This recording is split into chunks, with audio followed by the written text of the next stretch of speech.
صلی اللہ علیہ وسلم نے فرمایا جمعے کا دن قیامت کی نشانی ہے. قیامت کا دن جس دن قائم ہوگا جمعہ ہی ہوگا. آج جمعہ تفریح کا دن ہے، آج جمعہ جوئے کا دن ہے، آج جمعہ شراب پینے کا دن ہے، آج جمعہ کھیل تماشا بے حیائی بدماشی کا دن لوگوں نے بنا لیا ہے. ایک ہمارا ماحول ہے، آپ ذرا توجہ فرمائیں. جمعے کے دن فلموں میں رش ہے، جمعے کے دن سینما کے ٹکٹ کا رش ہے، جمعے کے دن VCR بہت زیادہ چلتے ہیں، جمعے کے دن ٹیلی ویژن پہ بڑا رش ہوتا ہے، جمعے کے دن بدماشی ہے، جوا ہے، بے حیائی، زیادہ سے زیادہ بے حیائی جمعے کے دن ہوتی ہے. حالانکہ حضور کریم صلی اللہ علیہ وسلم نے فرمایا جمعے کے دن ایک گھڑی ایسی آتی ہے جو مانگو وہی ملتا ہے. جس حال میں کوئی مشغول ہوگا وہی اس کی زندگی کا مستقل ذریعہ بن جائے گا. کون سمجھائے تمہیں؟ کس کے اندر طاقت اور جرأت ہے کہ قوم کے دھارا پھیر سکے اور قوم کے رخ کو پھیر سکے؟ کون پھیر سکتا ہے؟ اس لیے قرآن کریم نے بار بار للکارا اور فرمایا افلم یہد لہم کم اہلکنا قبلہم من القرون. اکڑنے والوں، بدماشی کرنے والوں، بغیرت کمینوں، بعد آؤ. جب میرا قہر جوش میں آئے گا پھر ایک دو کو نہیں، پھر بستی کی بستی، ملک کے ملک اجاڑ کے رکھ دوں گا. افلم یہد لہم کم اہلکنا قبلہم من القرون.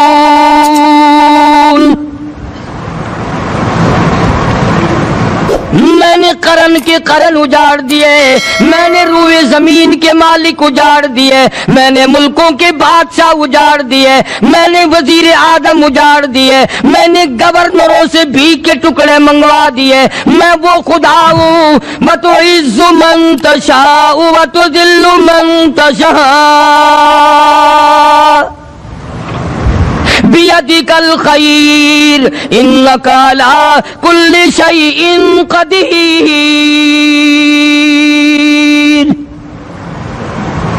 سارا نظام میرے ہاتھ میں ہے. تبارک الذی بیدہ الملک. برکتیں میرے پاس ہے، رحمتیں میرے پاس ہے، خیر میرے پاس ہے، بھلائی میرے پاس ہے، سلامتی کے خزانے میرے پاس ہیں، امن کے خزانے میرے پاس ہے. وہو علی بیدہ الملک. ملک میں راج میرا. وہو علی کل شیء قدیر. ذرے ذرے پہ قبضہ میرا، پتے پتے پہ قبضہ میرا، پہاڑ کی ایک ایک کنکر پہ قبضہ میرا، سمندر کے قطرے قطرے پہ قبضہ میرا. تو ہوتا کون ہے اکڑ کرنے والا؟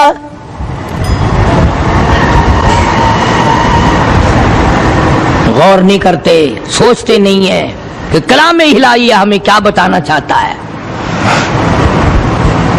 جناب عثمان رضی اللہ تعالیٰ عنہ فرماتے ہیں او لوگوں، میں نے ساری زندگی گزار دی اسلام کے بعد جس دن سے میں نے کلمہ پڑھا آخری دم تک کوئی جمعہ ایسا نہیں، کوئی جمعہ ایسا نہیں گزرا اللہ کے نام پر میں نے ایک غلام خرید کے آزاد نہ کیا ہو. پہلے لوگ بھی جمعے کے دن درود پاک کی کثرت کرتے تھے، خیرات کیا کرتے تھے کہ 8 دن کا کفارہ ہو جائے، اللہ تبارک و تعالی راضی ہو جائے. آج کے دن قیامت آئے گی، نہ جانے میرا کیا حال بنے گا، کن لوگوں میں میرا شمار ہوگا. مدنی کریم صلی اللہ تعالی علیہ وسلم کا دربار لگا ہوا ہے، مجلس ہے آقا مدنی صلی اللہ علیہ وسلم کی. وہ کتنے مقدروں والے جوان تھے جو اپنے محبوب صلی اللہ علیہ وسلم کی مجلس میں بیٹھتے تھے. وہ کتنے خوش بخت اور خوش نصیبے والے لوگ تھے جو اپنے آقا کے سامنے بیٹھتے تھے. حضور کریم صلی اللہ علیہ وسلم نے فرمایا مجھے 3 چیزوں سے بڑی محبت ہے، 3 چیزیں بڑی پیاری لگتی ہیں، 3 چیزیں دنیا میں بڑی مرغوب ہیں مجھے. فرمایا ایک نماز میری آنکھوں کی ٹھنڈک ہے. سرکار کی پسندیدہ بات سنو، فرمایا نماز میری آنکھوں کی ٹھنڈک ہے، جو نماز پڑھتا ہے وہ میری آنکھوں کو ٹھنڈا کرتا ہے، جو نماز نہیں پڑھتا کیا مطلب؟ وہ مجھے رنج دیتا ہے۔ اور جامع ترمذی میں ایک حدیث موجود ہے، ارشاد ہے حضور کریم سب کہہ دو صلی اللہ علیہ وسلم کا، فرمایا کہ ہر پیر کے دن، ہر جمعرات کے دن ہر امتی کا نامہ اعمال میرے سامنے پیش کیا جاتا ہے، ہر امتی کا اعمال نامہ سرکار کے سامنے کر دیا جاتا ہے، تیرے فلاں امتی کا یہ عمل ہے۔ ذرا مسجد میں بیٹھے ہو، قبلے کی طرف منہ کیے بیٹھے ہو، لوگوں سوچو تو صحیح ہمارے اعمال نامے دیکھ کر آقا کو کتنا رنج ہوتا ہوگا، ہمارے کردار دیکھ کر، ہماری روح سیاہی کو دیکھ کر آقا کو کتنا رنج پہنچتا ہوگا صلی اللہ علیہ وسلم۔ ارے ہم نے حضور کی ذات اقدس کو رنج پہنچایا، پریشانی پہنچائی، تکلیف پہنچائی، پرواہ نہیں کرتے نمازوں کی، نوجوان بھی، بوڑھے بھی، حج کر کے بھی نماز پڑھتے لوگ، اور اب تو ویسے بھی دانا بینا لوگ ہیں۔ تو آپ نے ارشاد فرمایا کہ میری آنکھوں کی ٹھنڈک نماز میں ہے، تین چیزیں مجھے پیاری ہیں پوری دنیا میں، تین چیزیں پسندیدہ ہیں میری۔ سب سے پہلی فرمایا نماز میری آنکھوں کی ٹھنڈک ہے، قرۃ عینی فی الصلاۃ او کما قال النبی صلی اللہ علیہ وسلم، فرمایا جس آدمی، جس امتی کا یہ دل کرے کہ میں نبی کی آنکھ ٹھنڈی ہو، اسے چاہیے کہ نماز پابندی سے پڑھے۔ دوسرا فرمایا وفادار عورت مجھے بڑی پسند ہے، حضور کریم صلی اللہ علیہ وسلم نے فرمایا وفادار عورت، ہائے ہائے ہماری ماؤں سے زیادہ وفادار کون ہوں گی؟ جناب عائشہ صدیقہ رضی اللہ تعالیٰ عنہ فرماتی ہیں کالی کملی والے کے گھر میں 3 مہینے چولہے میں آگ نہیں جلتی تھی،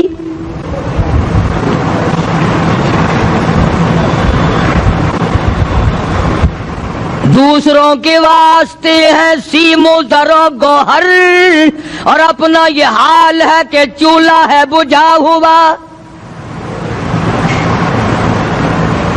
جناب عائشہ صدیقہ رضی اللہ تعالیٰ عنہ فرماتی ہیں ہمیں 24 گھنٹے میں ایک پانی کا پیالہ اور ایک کھجور کا دانہ ملا کرتا تھا۔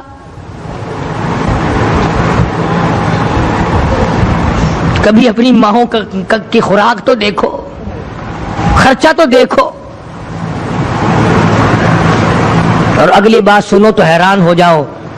جناب عائشہ صدیقہ رضی اللہ تعالیٰ عنہ فرماتی ہیں اس پیالے اور کھجور کی قدر بھی تب ہوئی جب وہ بھی نہ ملی۔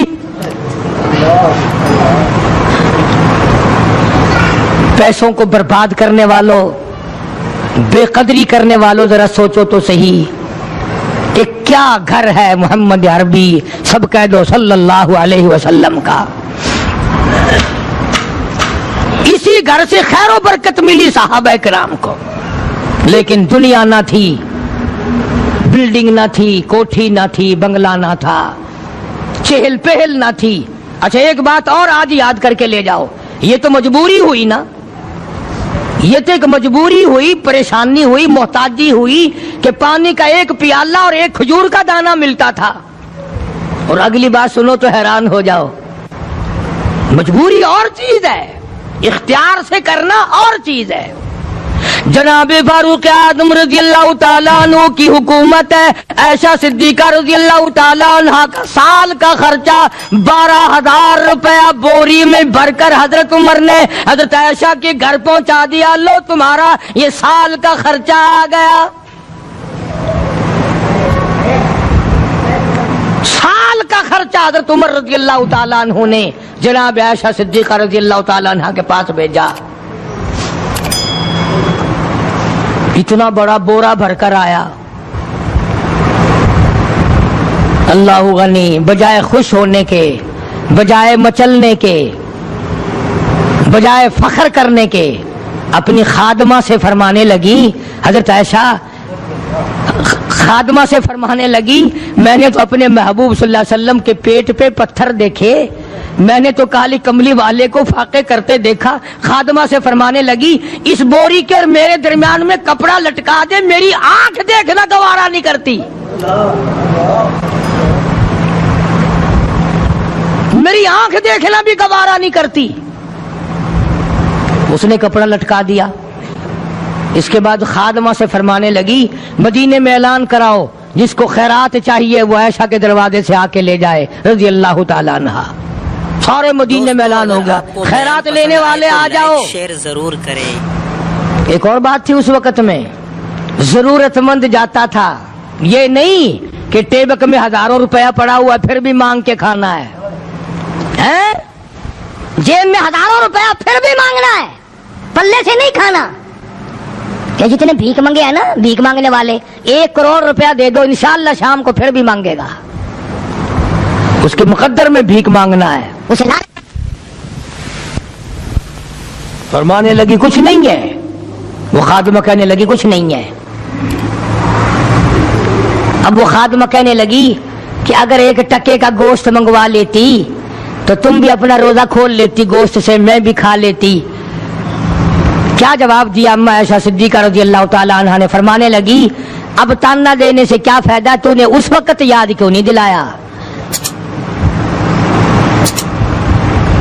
اس لیے میں نے یہ واقعہ سنا دیا کہ پہلی بار سن کر کے تو آپ لوگوں کے دل میں بھی یہ بات آئی ہے نا کہ جی مجبوری ہے, چوری تو وہ کرنے سے رہی بیچاری, پریشانی جو ہوئی, غربت جو ہوئی, تنگی جو ہوئی, چلو پانی کا پیالے پہ گزر کیا. اور نہیں, یہ حضرات اختیاری بھی فاقہ کرتے تھے. اب 12,000 آیا اور افطار کرنے کے لیے چھچوا رہے, کھجور بھی نہیں.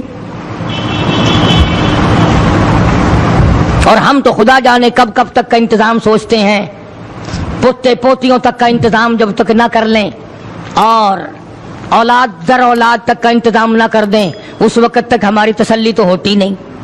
اسی کو مجذوب نے بڑے عجیب طریقے سے سمجھایا, کہتا ہے کہ آنے والی کس سے ٹالی جائے گی, آنے والی کس سے ٹالی جائے گی, اور جان ٹھہری جانے والی جائے گی, روح رگ رگ سے نکالی جائے گی, تجھ پہ ایک دن خاک ڈالی جائے گی.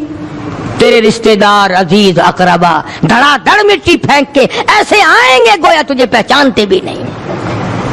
بڑی بڑی عجیب باتیں کہی مجذوب علیہ رحمت نے. اللہ کی رحمت نازل ہو اس کی قبر مبارک پہ, آمین کا. کہتا ہے سب کی سب ہیں راہ روے کوئے فنا, سب چل رہے ہیں فنا کی طرف. اب یہ جو ہم لوگ بیٹھے ہیں نا خوش ہو رہے ہیں, میری 50 سال عمر ہو گئی, میری 60 سال عمر ہو گئی, میری 40 سال عمر ہو گئی, میری 30 سال کم عمر ہو گئی. اور اصل بات ہمارے دماغ میں, اپنے آپ کو آخرت کے لیے جس قدر ممکن ہو سکے تیاری کریں.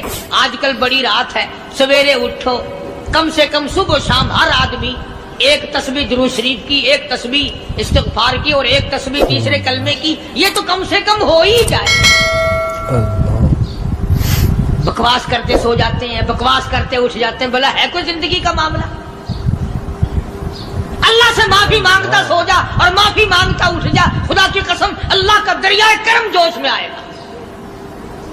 تو یہ ساری چیزیں میں نے لیے عرض کی تو وقت پورا کرنے والا حساب نہیں کہ نہ جانے کس کو توبہ کی توفیق ہو جائے.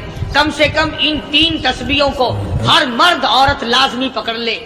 1 تسبیح درود شریف کی, 1 تسبیح سبحان اللہ والحمدللہ ولا الہ الا اللہ واللہ اکبر ولا حول ولا قوت الا باللہ العلی العظیم, اور 1 تسبیح استغفر اللہ الذی لا الہ الا هو الحی القیوم واتوب الیہ یا استغفر اللہ ربی من کل ذنب واتوب الیہ, اور 1 تسبیح درود شریف کی اللہم صلی علی سیدنا مولانا محمد وعلی آل سیدنا مولانا محمد مبارک وسلم وصلی علیہ. جب 1 مرتبہ درود بندہ پڑھے گا 10 بار اللہ کی رحمت آئے گی, 10 گناہ معاف ہوں گے, 10 درجے بلند ہوں گے, 10 خطائیں معاف کر دی جائیں گی. تو کتنا بڑا اجر ہے.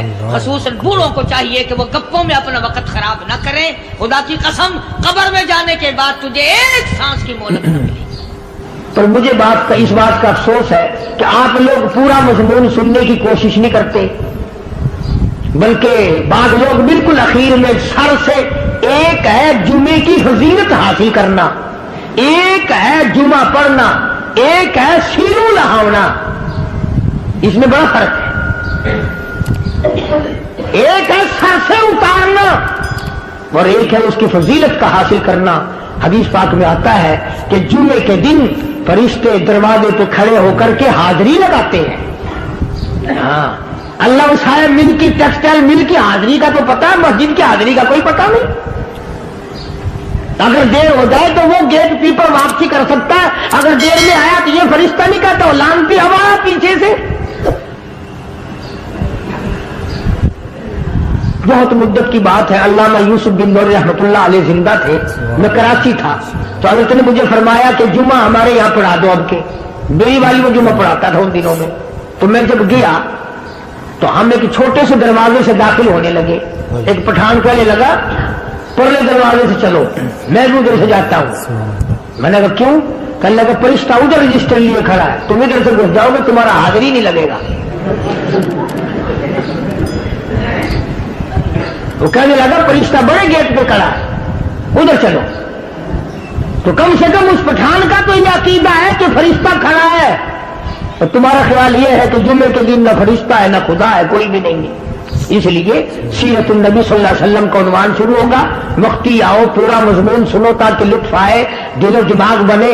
اور عقیدہ میں نے تمہیں بتا دیا, لا الہ الا اللہ, خدا کے سوا الہ کوئی نہیں, مشکل کشا کوئی نہیں, پیدا کرنے والا کوئی نہیں, فصل میں, دکان میں, کارخانے میں اس کے سوا برکت دینے والا کوئی نہیں. اور یہ بات بتائی کس نے؟ محمد الرسول اللہ صلی اللہ علیہ وسلم.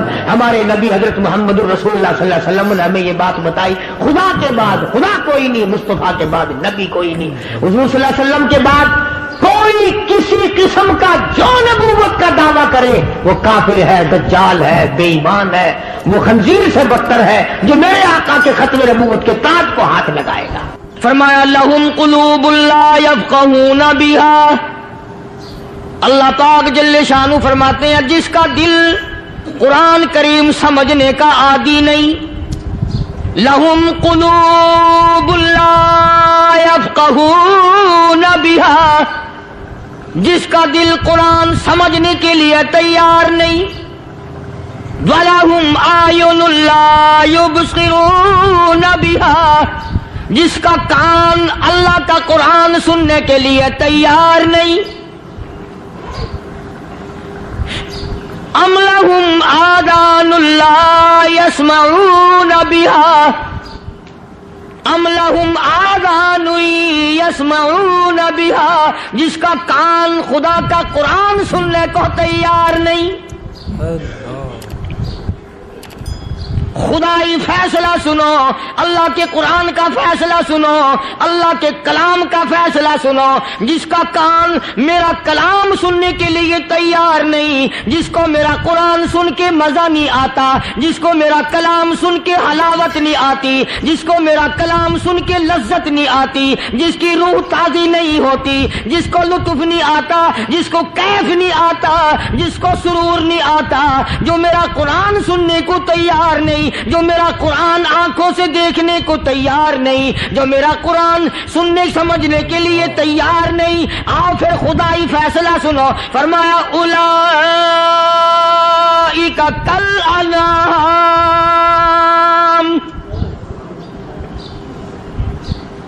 میرا فیصلہ نہیں, کسی پارٹی کا فیصلہ نہیں, کسی فرقے کا نہیں, کسی طبقے کا نہیں, کسی جماعت کا نہیں. فرمایا اولئک الانعام, پیدا کرنے والا مالک و خالق کہتا ہے مجھے اپنی کبریائی کی قسم یہ سارے جانور ہیں.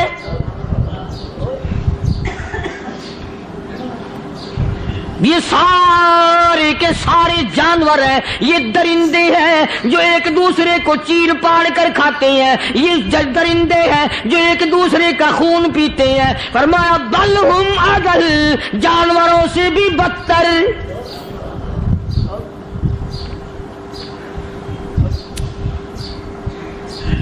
جس کے دل میں قرآن سن کر ترس نہیں, جس دل میں رحم نہیں, اپنے سے کمزور دیکھ کر جس کے دل میں شفقت نہیں, مہربانی کا مادہ نہیں.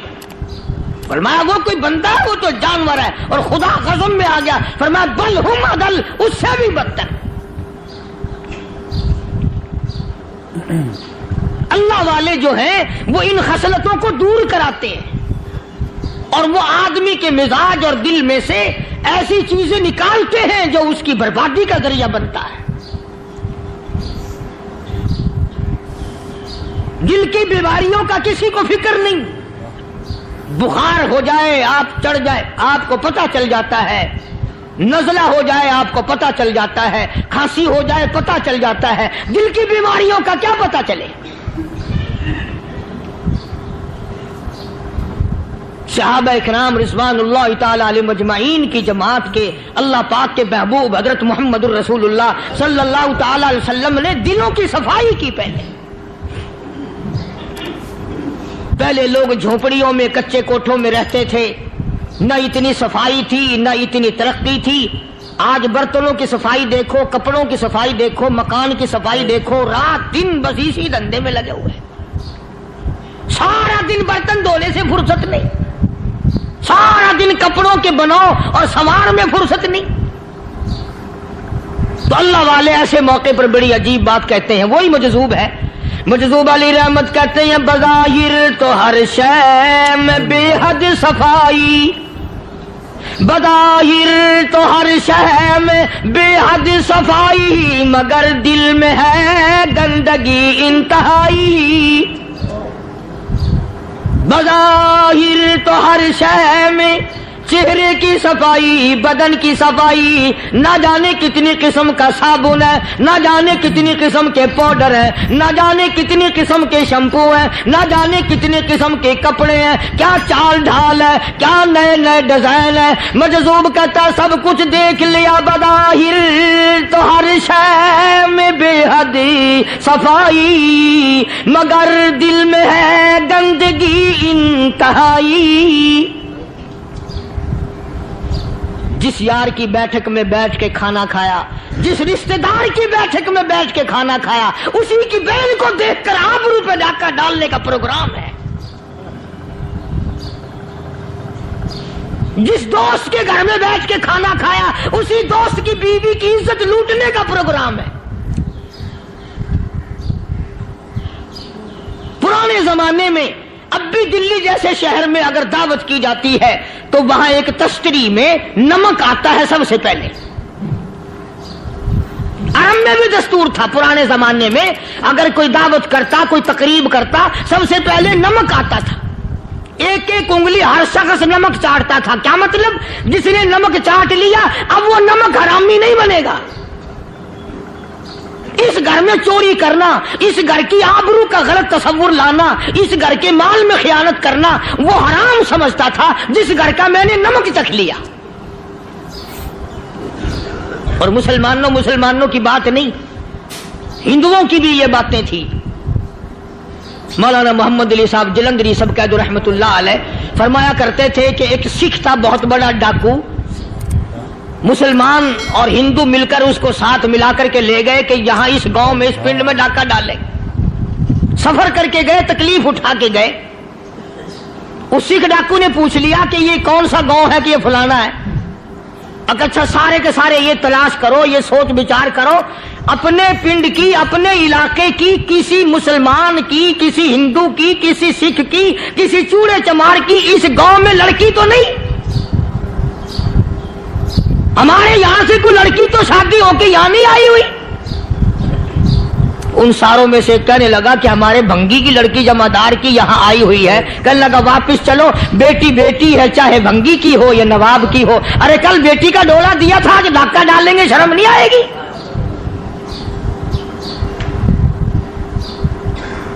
آج وہ تصور کہاں چلے گئے اور ہم سب روتے پھرتے ہیں, سکون نہیں, سکون نہیں, اطمینان نہیں. ارے اطمینان آئے گا کیسے؟ ہمارے دل بے ایمان ہے, نیتیں خراب ہے, آئے گا کہاں سے؟ صحابہ کرام رضوان اللہ تعالی علیہ مجمعین کی جماعت نے اس قدر اس بات پہ محنت کی اور کوشش کی کہ غلط لقمہ بھی پیٹ کے اندر نہ چلا جائے. چنانچہ میں علی اعلان کہتا ہوں 1,29,000 صحابہ کرام کالی کملی والے کے دیوانے اور پروانے, حضور کے یار جانثار حضور کے ساتھ فاقہ کھانے والے، فاقوں مرنے والے، پتھر کھانے والے اپنے بچوں کے ٹکڑے ہوتے ہوئے دیکھ کر لا الہ الا اللہ محمد الرسول اللہ کی صدا بلند کرنے والے صحابہ کرام کا یہ حال تھا۔ پیدل سفر کر کے جاتے تھے یہودی عیسائی، شام نکل گئے، فلسطین نکل گئے، ہندوستان آ گئے، 2 سال لگ جاتے تھے، اپنی جوان بیٹیوں کو مسلمانوں کے گھروں میں چھوڑ کے آ جاتے تھے۔ کبھی نگاہ نبوت نے جن کو رنگ دیا تھا، کبھی کسی صحابی پہ ذرہ برابر الزام نہیں لگا۔ ان یہودیوں کا، ان عیسائیوں کا یہ عقیدہ تھا کہ محمد صلی اللہ علیہ وسلم کے جو غلام ہیں ان کی نگاہ بھی پاک ہے، ان کے دل بھی پاک ہیں، ان کے ارادے بھی پاک ہیں، ان کے ہاتھ بھی پاک ہیں۔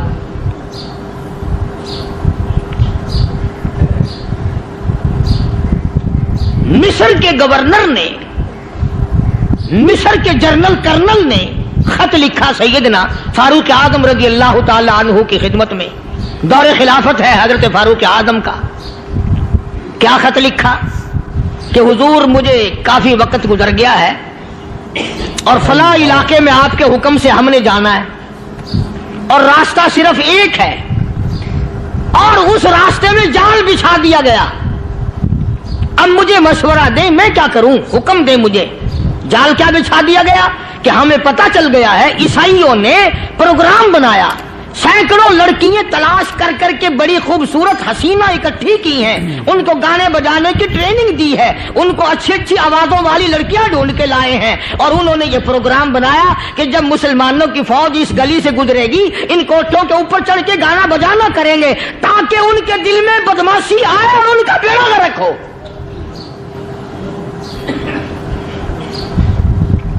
کبھی کافر کا یہ عقیدہ تھا کہ مسلمان کا دل بگڑا تو یہ گیا، اس کی نیت میں خرابی آئی اور یہ تباہ ہوا۔ جناب فاروق اعظم رضی اللہ تعالیٰ عنہ نے اسے یہ خط نہیں لکھا کہ تو قرآن پڑھا کر، تو نفل پڑھا کر۔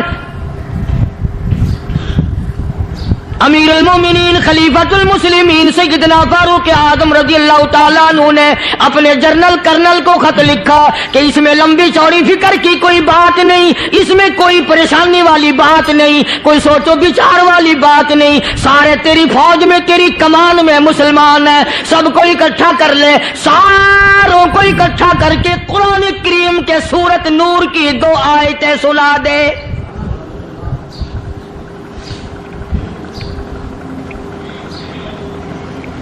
یہ بھی نہیں فرمایا کہ سزا سناؤ، اتنے کوڑے لگیں گے، جو خلاف کرے گا یوں قید ہوگی، یوں کورٹ مارشل کر دیا جائے گا، کچھ نہیں۔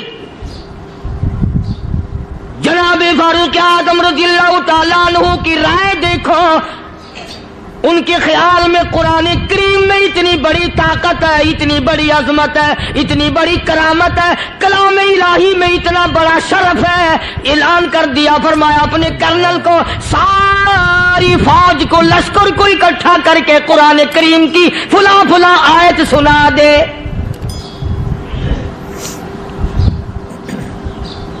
اور اس کے بعد بے دھڑک فوج کو، لشکر کو اسی راستے سے گزار کے لے جا، بے دھڑک لے جا۔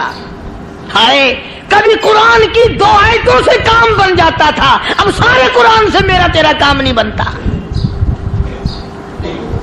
قصور قرآن کا نہیں ہے، یہ میرا تیرا ہے۔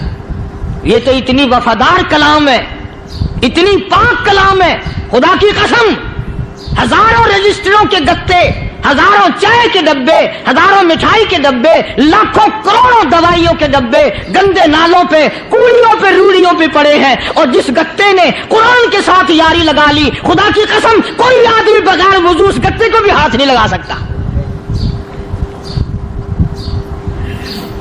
ہزاروں نہیں لاکھوں کپڑے مارکیٹ میں پڑے، پر جس کپڑے نے قرآن سے یاری لگا لی، جو کپڑا جسدان بن کر قرآن پہ چڑھ گیا، لوگ اس کو بھی چومتے ہیں، اور چومنا چاہیے۔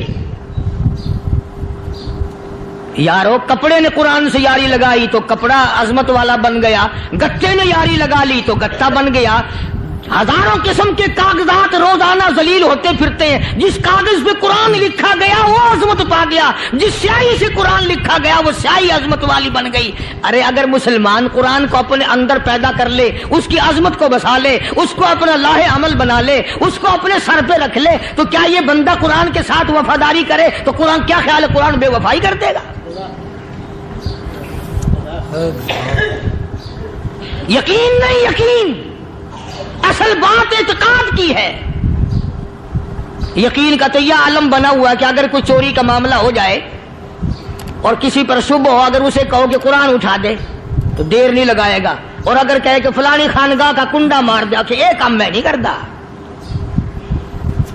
خانگاہ کے کنڈے پہ ایمان ہے, قرآن پہ ایمان نہیں. اس پر یقین ہے کہ پیر اندھا کر دے گا, اور یہاں یقین نہیں کہ جس خدا نے پیدا کیا اگر میں نے جھوٹا قرآن اٹھایا تو وہ برباد کر دے گا.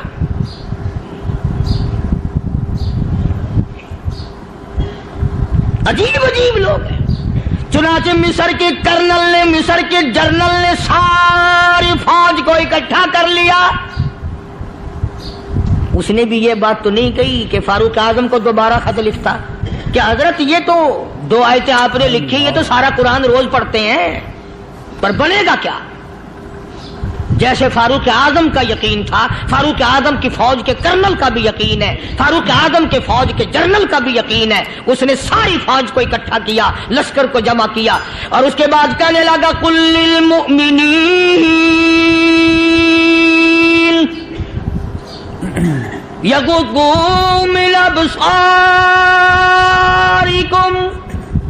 ویحفظوا فروجہم ذالک ازکی لہم ان اللہ خبیر بما یصنعون. او لوگوں, خدا تمہیں کہتا ہے اپنی آنکھوں کی حفاظت کرو. اگر تمہاری نظریں غلط جگہ پڑی, اپنی عزت کی حفاظت کرو, اپنی آبرو کی حفاظت کرو. اگر غلط نظریں پڑی, غلط استعمال ہوئی, ان اللہ خبیر بما یصنعون.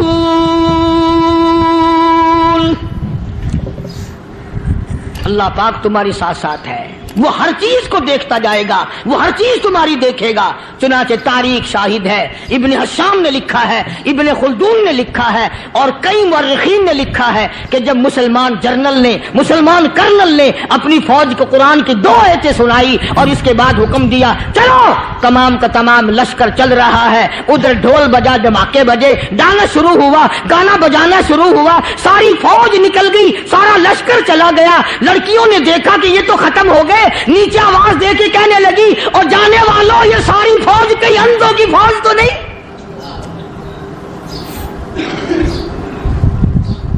یہ حسن کا نظارہ اور یہ ڈانس اور یہ آواز, ہم ناچ ناچ کے تھک گئی, کوئی سر نہیں اٹھاتا.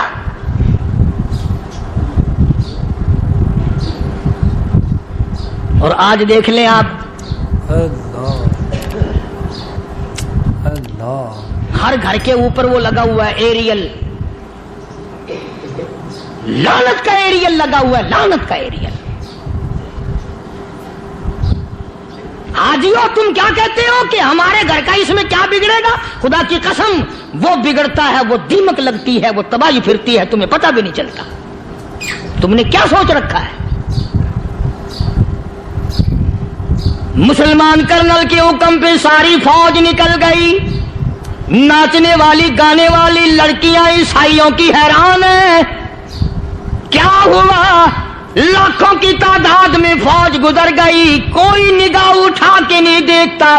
ایک مسلمان سپاہی گزرتا گزرتا نیچی نظریں کیے کیے کہنے لگا سر کیسے اٹھائے, نگاہ کیسے کوئی اٹھائے گا؟ یہ سارے کے سارے اللہ کا قرآن سن کر آئے ہیں.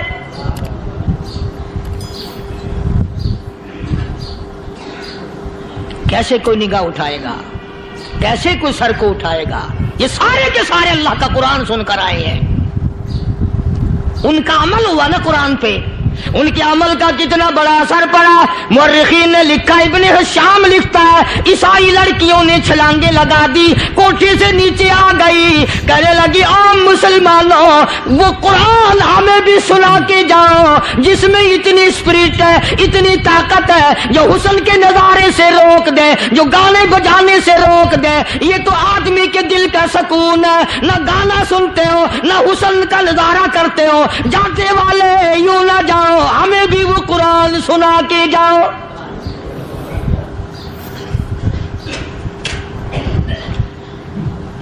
اس قرآن میں کتنی بڑی طاقت ہے, وہ کتنی عظمت ہوگی اس میں, اس کلام میں کتنی برکت ہوگی, جس کلام میں یہ تاثیر ہے کہ وہ ایسی ایسی چیزوں سے روک دیتا ہے. چنانچہ ایک مسلمان سپاہی چلتا بھی جاتا ہے اور کہنے لگا وَقُلْ لِلْمُؤْمِنِينَ,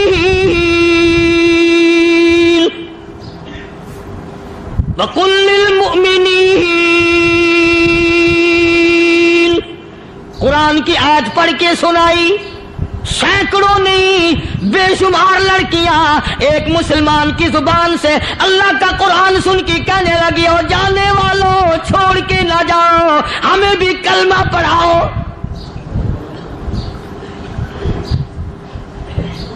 جتنی بھی وہ ناچنے گانے والی تھی تمام کی تمام کلمہ پڑھ کر مسلمان بن گئی. اور مورخین نے لکھا ہے آخری دم تک قرآن کی شیدائی اور دیوانی بن کے گزری ہے. پھر وہ لڑکیاں جو رات دن حسن و جمال کا پیکر بنی رہتی تھی, علماء نے لکھا ہے جب موت آئی ایک ایک کے بدن میں کپڑے لباس میں موت آئی تو 50-50 ٹاکی لگی ہوئی تھی.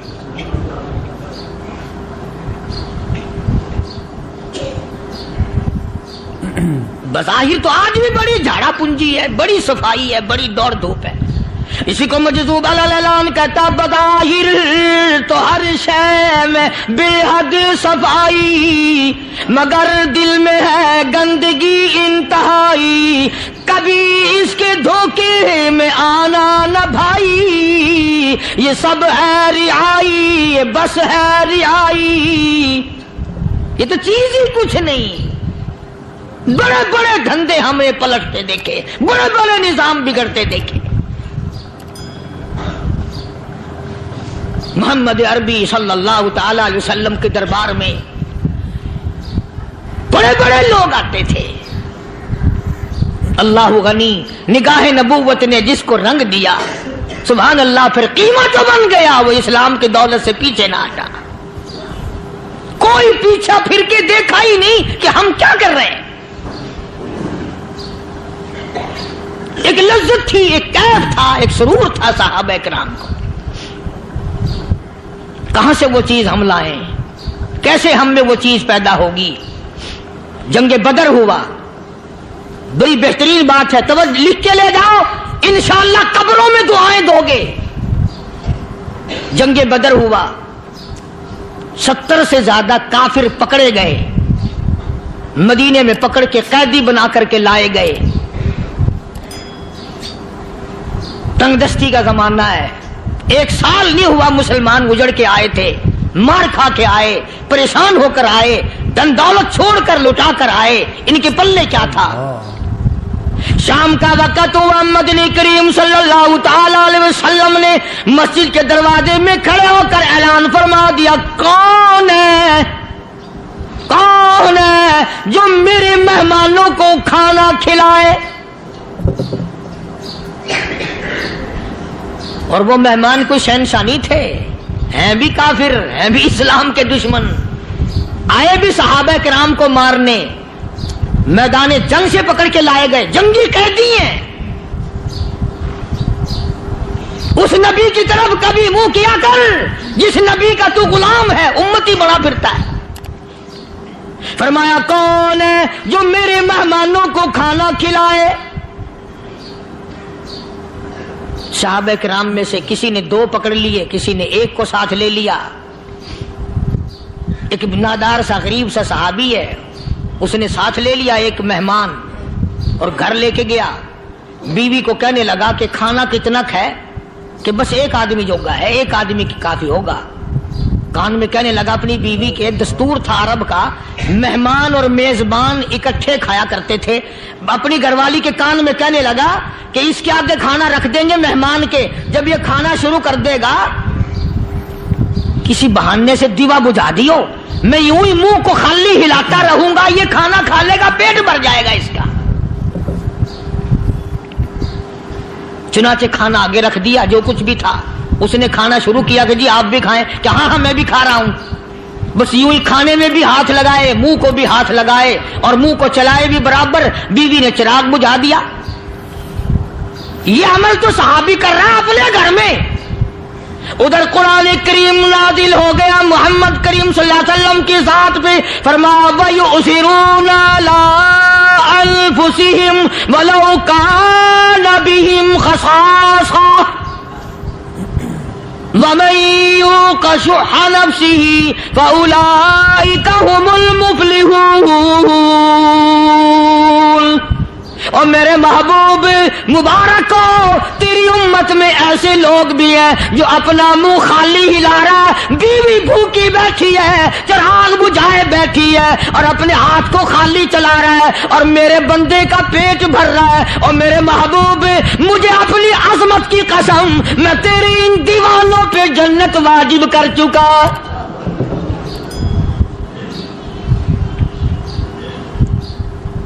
اب حضور صلی اللہ علیہ وسلم نے تو ان کو نہیں سکھایا تھا کہ تو جا کے ایسا کرنا، قدرتی مزاج ایسا بنا دیا تھا۔ ایک اور موقع آیا مدینے پاک میں، جنگی قیدی اور جگہ سے اسی طرح سے آئے،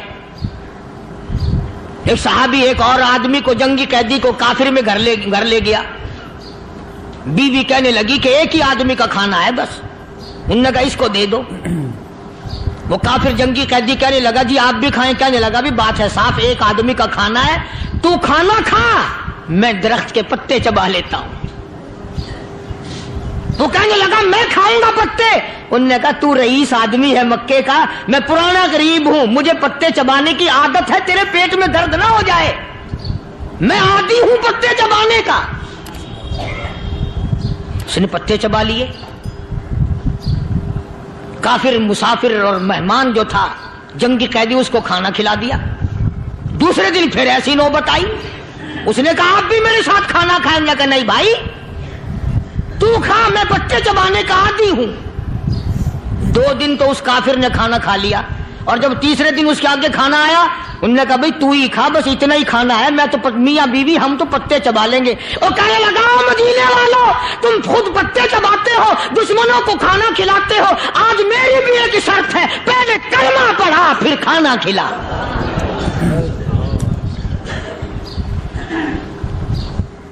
آج میری بھی ایک شرط ہے۔ 2 دن کے عمل نے کفر کو مٹا دیا، اسلام چمک گیا۔ 2 دن کے عمل نے، میرا تیرا 60 سال کا عمل ہے، کبھی کسی کافر کو مسلمان بنایا؟ الٹے ہی کام، ہر غلط، ہر معاملہ الٹا ہی ہے، ہر آدمی بیزار ہوتا ہے، یار دین تو کچھ نہیں، یار اسلام کچھ نہیں، یارو ایمان کچھ نہیں۔ اسی کو قرآن کریم نے للکار کے آواز دے کے فرما دیا لوگوں ایسی گڑبڑ نہ کرو ورنہ میں وہ خدا ہوں فَأَخَذَتْكُمُ الصَّاعِقَةُ وَأَنْتُمْ تَنظُرُونَ۔ جبریل امین نے ایک چیخ ماری، ساری قوم کے جگر پھٹ گئے،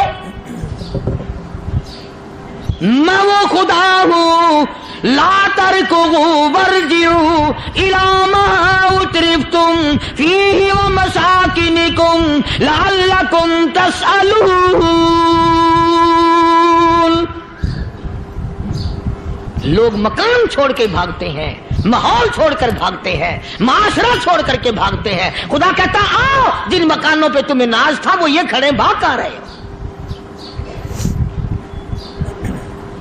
اسی کو قرآن کریم کہتا ہے ان الذین قالوا ربنا اللہ ثم استقاموا وہ آدمی جس نے لا الہ الا اللہ محمد الرسول اللہ صلی اللہ علیہ وسلم پڑھا، اللہ کی توحید کا اقرار کر لیا، او میرے مالک تیرے سوا میرا کوئی مشکل کشا نہیں، حاجت روا نہیں، میرے دل کے بھید کو جاننے والا نہیں، میری بگڑی بنانے والا کوئی نہیں، اجڑوں کو بسانے والا کوئی نہیں، کھیتی کو آباد کرنے والا کوئی نہیں، ایک دانے سے سینکڑوں دانے بنانے والا تیرے سوا کوئی نہیں۔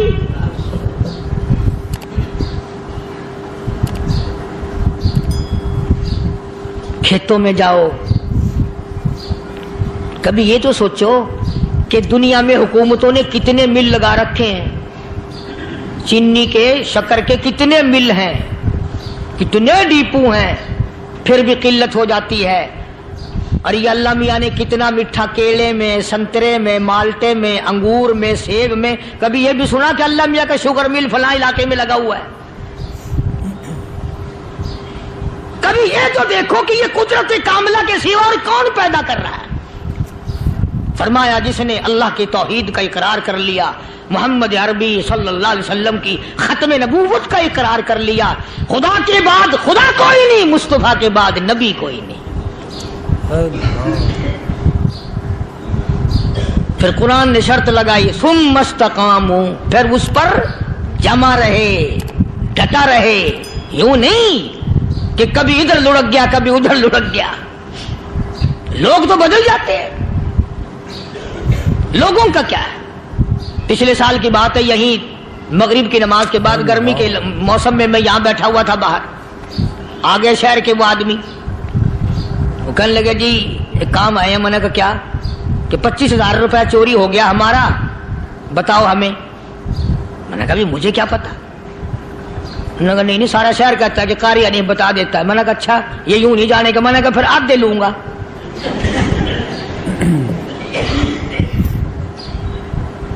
25,000 گم ہوئے ہیں نا، 12.5 میرے 12.5 تمہارے۔ کہنے دیکھو نا جی بال بچے چھوٹے چھوٹے غریب بچے ہیں جن کے وہ پیسے ہیں۔ میں نے کہا اچھا میں بادشاہ لگا ہوا ہوں؟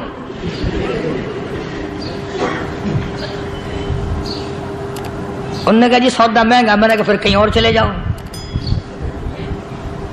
کتنا میں نے سمجھایا نہیں ماننا کہ اگر ہمیں یوں پتہ چل جائے مولویوں کو ولیوں کو تو پھر یہ لاکھوں کروڑوں پولیس والے رکھنے کی ضرورت ہے بھلا؟